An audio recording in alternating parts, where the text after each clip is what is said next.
YouTube. So I'm just gonna go right into picking up where I left off yesterday. I was, if you haven't seen it, that's such a weird thing to say. I don't think there's like more than 2 people watching this right now, but if you haven't seen it, yesterday I made a very fucking long video about how things went with my father and why we're not in the best place right now, why he and my mother split up, a lot of stuff that really explains where I am in my life right now. So I'm just going to pick up where I left off and get right to it. So I left off after my dad broke into our house after he had been kicked out of the house, and the police let him off, basically. They didn't press charges against him. He got a clean psych eval, specifically because one of the officers apparently knew my dad. I'm not really sure about exactly what happened, but there was a point when it was brought up that they knew my dad. So it was very uncomfortable for us because it felt like there was some kind of unfair treatment towards us there. But anyway, so after that, my mom and I ended up getting a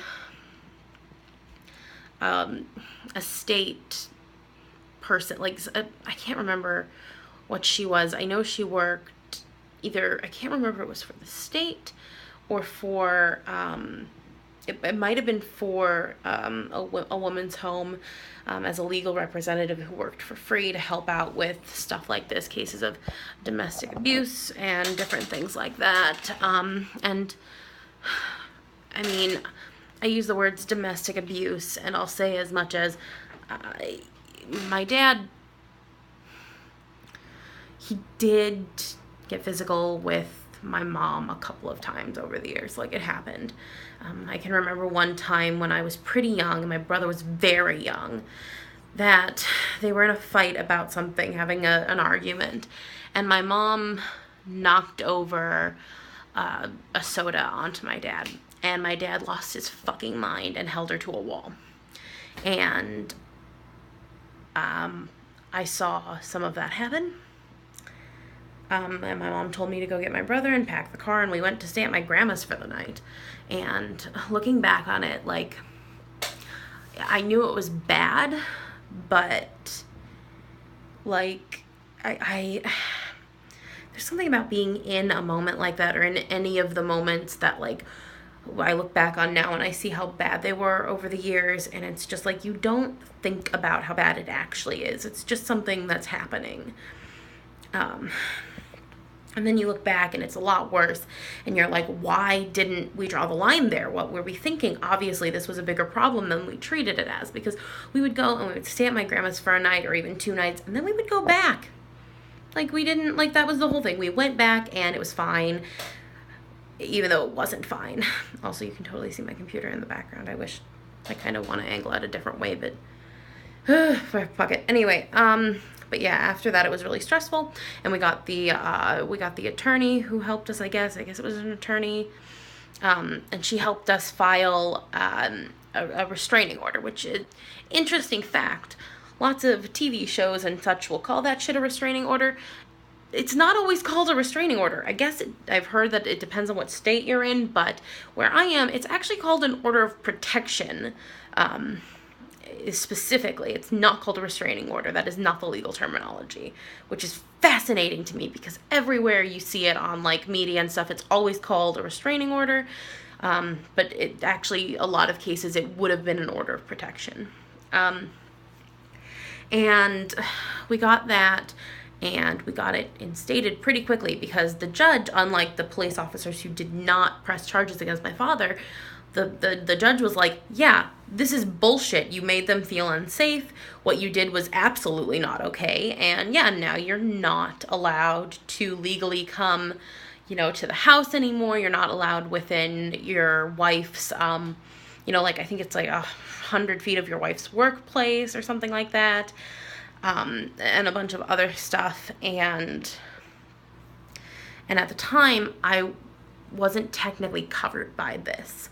My brother was. My brother and my mother were covered, but I was not.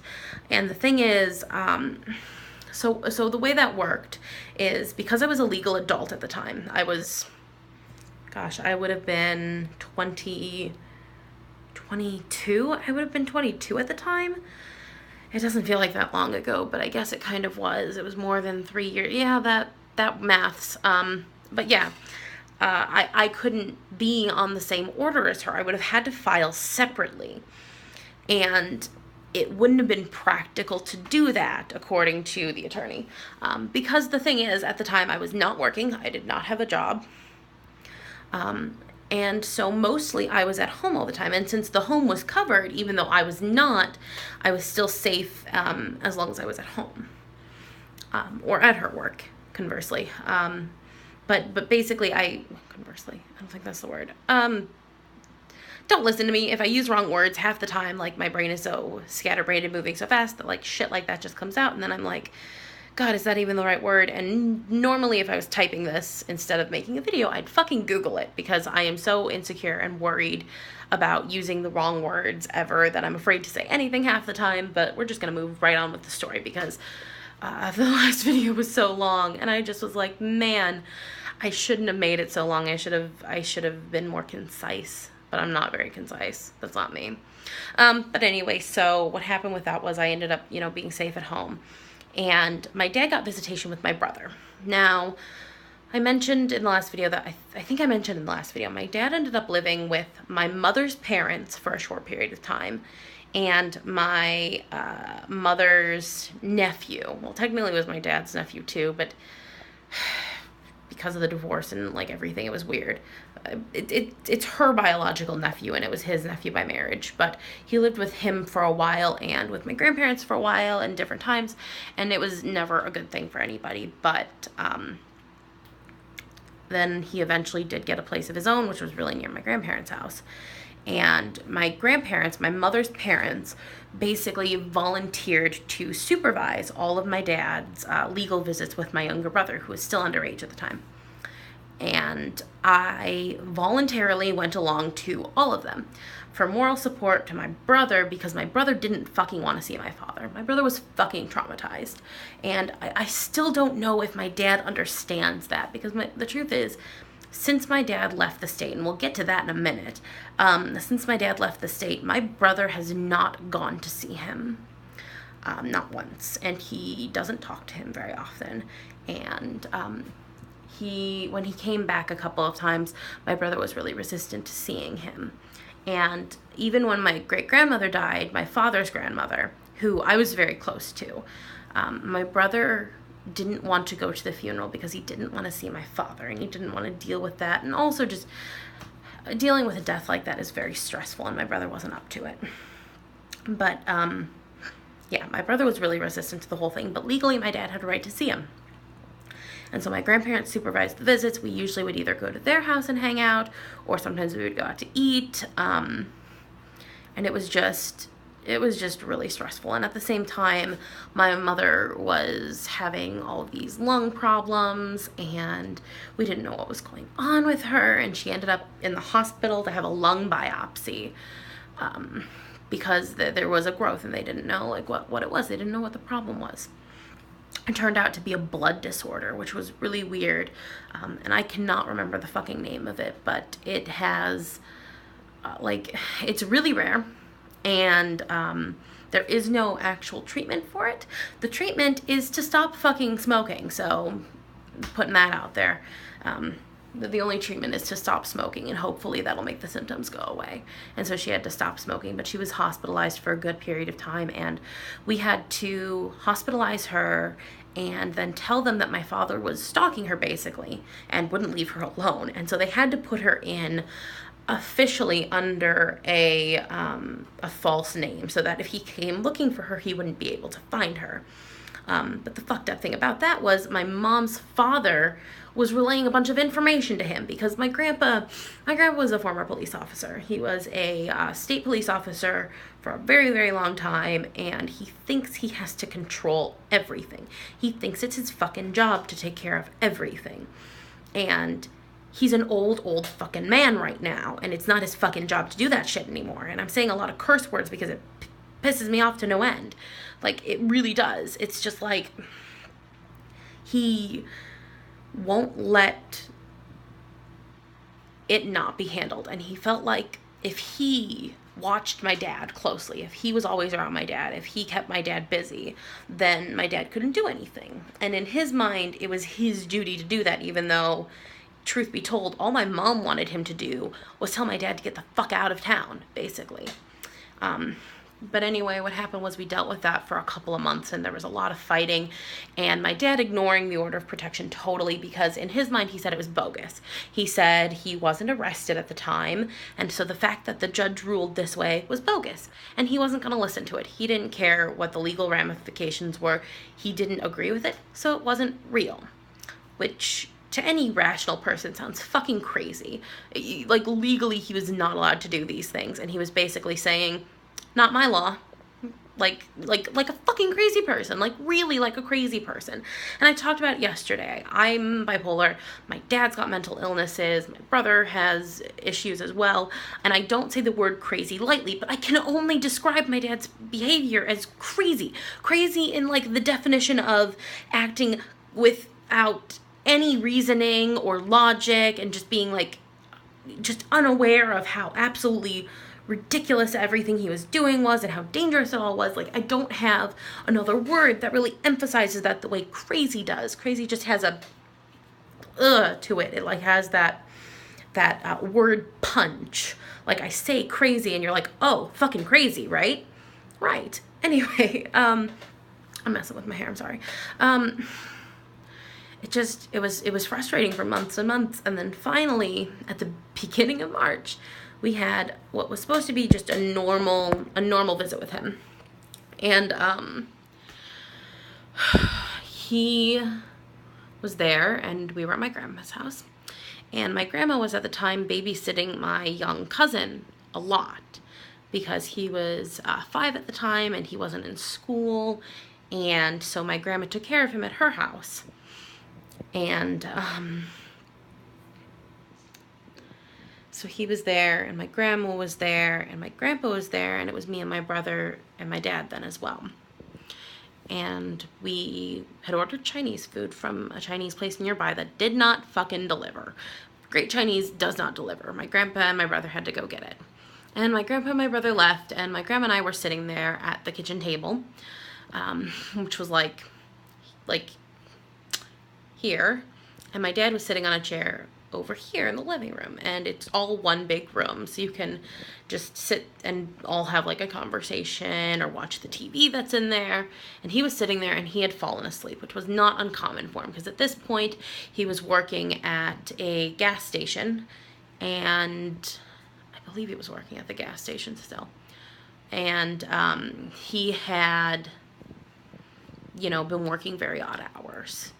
Late nights, 24-hour gas stations, you're there. And since he was an adult and he could get there at night, that's kind of when they would schedule him a lot of the time. Or sometimes they would schedule him in the day, and he was all over the place. And I slurred all of my words there, but I think everyone got that.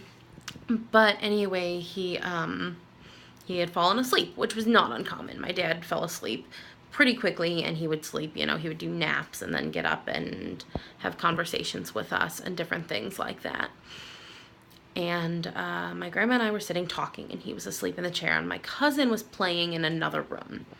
And all of a sudden, my dad starts to just twitch violently in the chair, like arms, legs.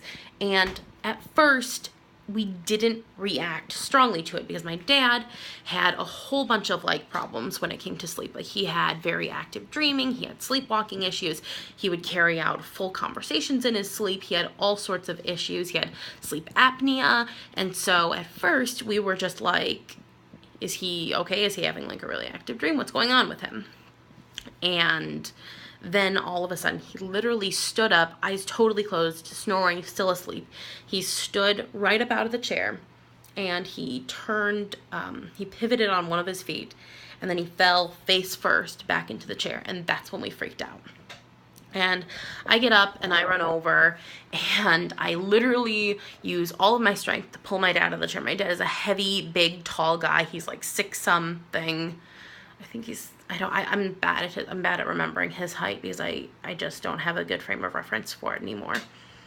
But he's over 6 feet tall, and he weighed a lot. He was a very, like, heavy-set man, and I just had to use all of my strength to literally pull him out of the chair, because he was literally face first in the chair, mouth and nose covered, and I was worried he wouldn't be able to breathe, and I didn't know what was happening at the time.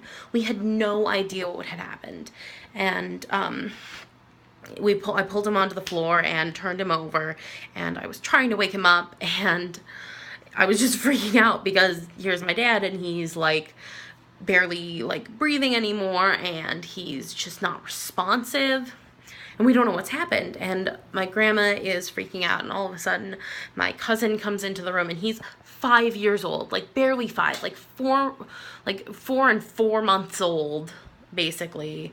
I don't know if that measures right, but you know what I mean. 5 and then 4 months later is what I'm saying. So he turned 5, and I said it weird, but anyway, he was just so small. He was a little kid. He was a baby, and he walks into the room, and he's like, "What's going on with Uncle Johnny?" And I'm just in my head, I'm like, I gotta get this kid out of here. So I pick him up and I take him out of the room, because frankly, I don't want to be seeing this either. I don't know what's happening. I've never had to deal with something like this before, and my grandma's freaking out, and my grandpa and my brother come in the door, and I'm sitting in the front room with my cousin, and I'm just like trying to explain to them what's going on, and my grandpa runs in and my brother runs in, and I stay where I am to take care of, you know, this 5-year-old who's like shouldn't be dealing with this. Like, no one should have been dealing with that. My brother shouldn't have seen it. I shouldn't have seen it. My grandparents shouldn't have been dealing with it. But especially this 5-year-old who just doesn't understand and isn't prepared for a traumatic experience. And all of a sudden there's a knock at the door, and I thought maybe it was the paramedics, because my grandpa was calling them, but it seemed too fast. My grandpa had just gotten there, they had just like dialed the phone, and I was like, there's no way. So I opened the door, and it's a guy asking for my grandpa, and I don't know what to do. I know there's like an emergency, but I go over and I just say, hey, there's someone at the door for you. And my grandma ends up coming out, and she sees the guy, and I just see a look on her face that is confusion and relief. And this guy, it was a friend of theirs, kind of. I guess they only knew him, like they knew him, but they didn't know him super, super well. But he had never showed up at their house before. It was just kind of an hand weird situation thing where he just decided to stop in to talk to my grandpa about something. But the thing is, this guy had been a paramedic. He had been a paramedic. He had experience. And so they were like, thank God you're here. We're waiting for the paramedics. Maybe you can do something. And so they take him in, and I don't even go in because I still can't deal with this. It's too much. It's too much to deal with. We don't know what's happening to my dad. And I didn't mention it earlier in the video, but earlier that year, between when we got the restraining order of protection, and this, my dad actually said we didn't see any proof. We had no information. My dad told us that he attempted suicide twice in that period of time. During he said it was over the weekend anniversary of when him and my mother met, is what he said he did. And nobody had any proof of that. He was fine. No one, there was no police involvement, no paramedic involvement. So we weren't sure if he was being honest, if he was being manipulative, because he would do stuff like that. He would say stuff and it wasn't true, and he was just trying to get a reaction. And so I was wondering if it was something like an accident, like this wasn't intentional, or if he had tried to do something to himself, and this was the result. And finally, we do get the paramedics there. We get the paramedics, we get the police, and they're taking him out in a stretcher, and they're going to have his stomach pumped. And my grandpa, right around that time, finds his pill bottle. Because my grandpa, my dad had different sleep problems, like I mentioned. But my grandpa, on the other hand, had way more active sleep problems, to the point where on a regular basis he would either attack my grandma in bed because he didn't know who she was, and he was literally just asleep. He had dived out of bed on multiple occasions and tackled the TV thinking he was playing football in his sleep, and he had hurt himself.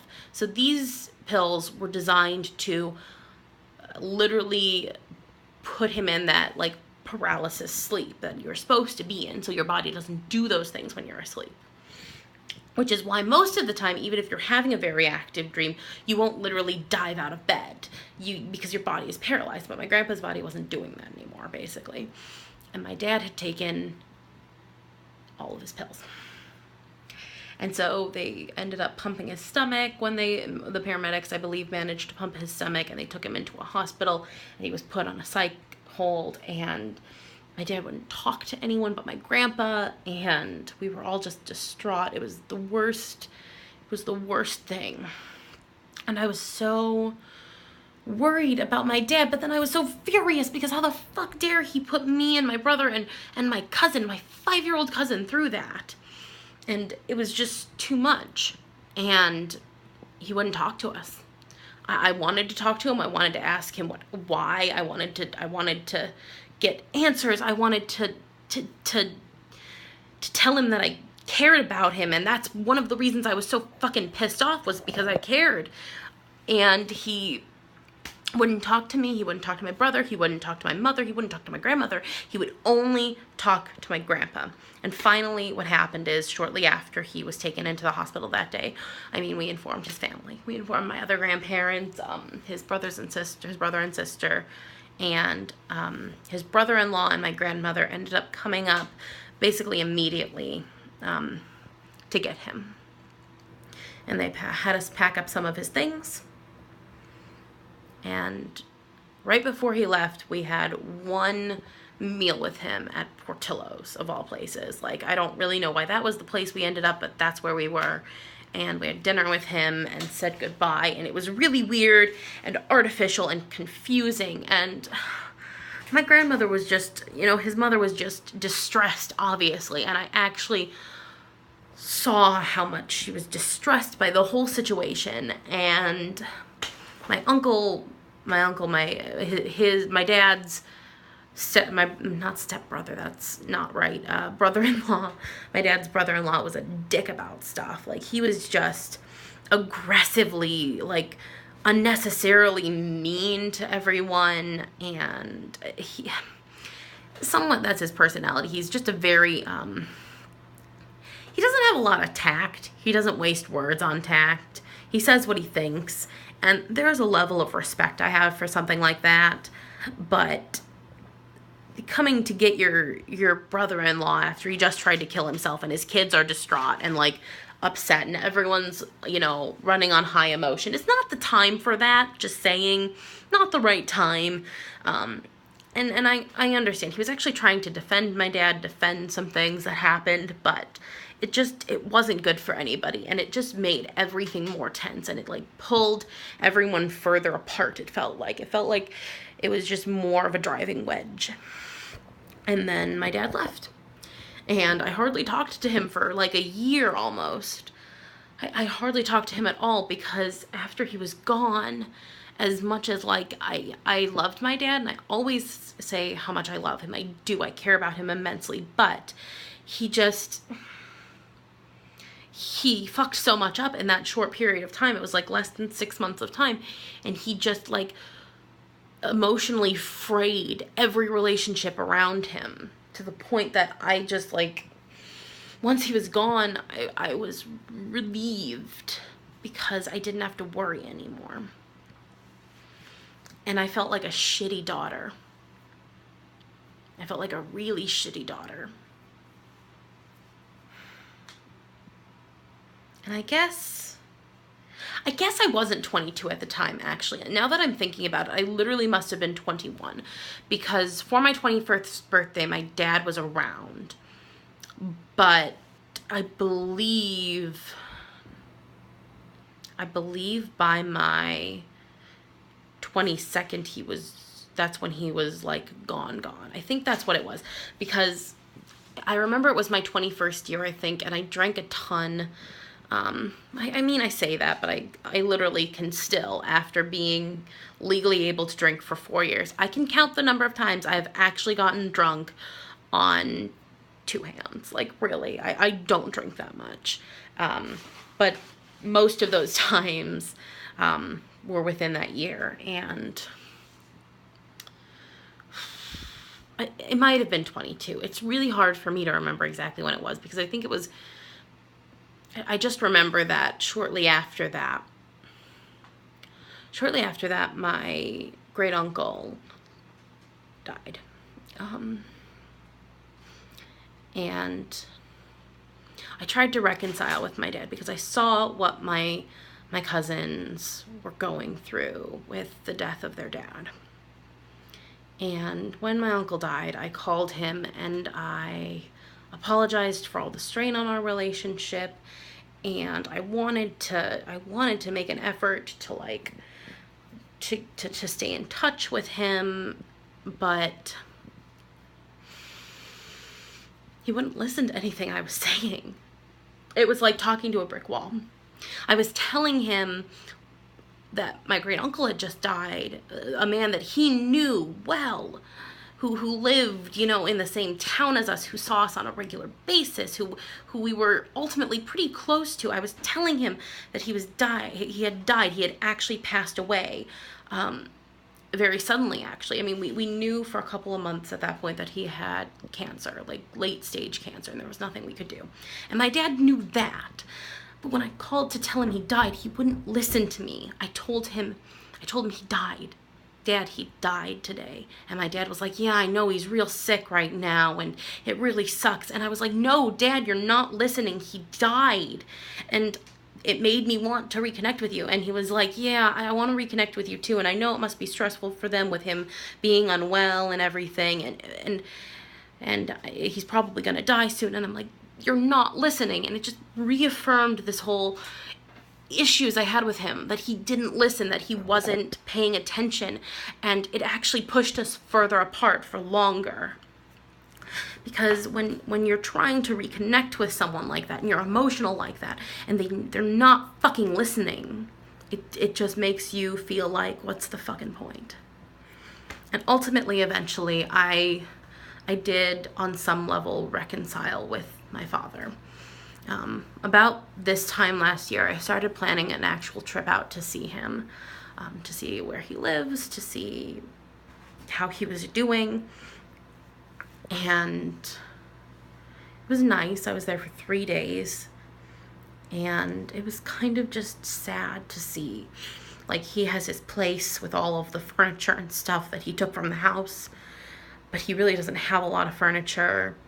And the place he lives in is kind of small, but it's pretty nice for like a 2-bedroom apartment in Florida. And he talked about the fact that like he hardly saw my aunt and uncle ever, even though they didn't live far away from him. They lived pretty close by. And I tried to talk to my aunt and uncle about it, and I was like, why don't you see him more often? And they're like, he doesn't want to see us, it seems like. I mean, we try to see him regularly. We try to check in with him and do stuff, but he doesn't seem to want to be around us. He seems to want to be alone.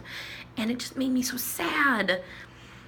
And I just was worried about his well-being, because I still, despite everything that happened, like, one of my big things is I want him to do better. I want him to get over my mother. I want him to move on with his life.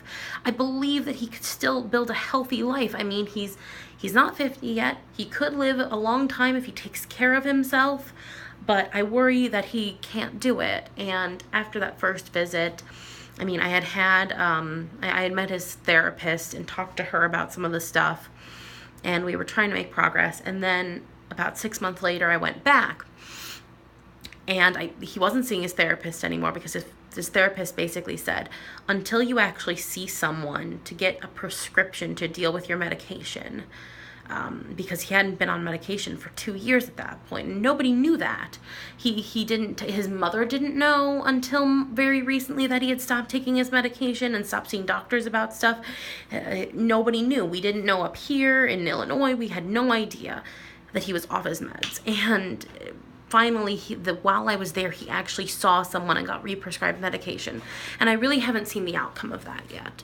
I was trying to go to see him this upcoming, not this week, but next week. I was actually planning on going out and seeing him. I took days off so we could spend some time together. And my brother was even ready to come and see him, which is a big deal because my brother has basically said every time I've gone out to see him, every time I've talked about seeing him or doing stuff with him, my brother has been very resistant. And this time my brother was like, I think I'm ready to go out. And my dad basically said, I'm sorry, I can't do it right now. And so we were kind of put in this awkward position where we're trying to improve things with him, but once again, it just seems like a force is working against us. And I think it's my dad himself. I almost feel like my dad himself won't let things get better for him, for us. And so it's very frustrating. And I'm kind of glad I shared it because I've talked about it with a couple people who are in my life, obviously. I talk about it sometimes with the people who experienced it with me. But, you know, putting it all out there has made me feel a lot better. And this video is going to be very wiggly because I was literally, my hands were shaking with rage for part of it. Like, I was so angry and I noticed that and I was like, well, I'm not redoing this. It's like a 30-minute long video. But yeah. So that is pretty much the synopsis of the last couple years of my life dealing with my father. And in a weird way, I actually feel like I'm a better person for having gone through it all. But at the same time, I hear myself say shit like that and I'm like, bitch, shut up. Like, you're trying to make the best of a shitty situation, but don't, like, get all feel-good movie of the year about it, you know? And also, I just actually said that, which is so lame. Alrighty, I hope everybody has a nice Friday tomorrow, and I will see you tomorrow night.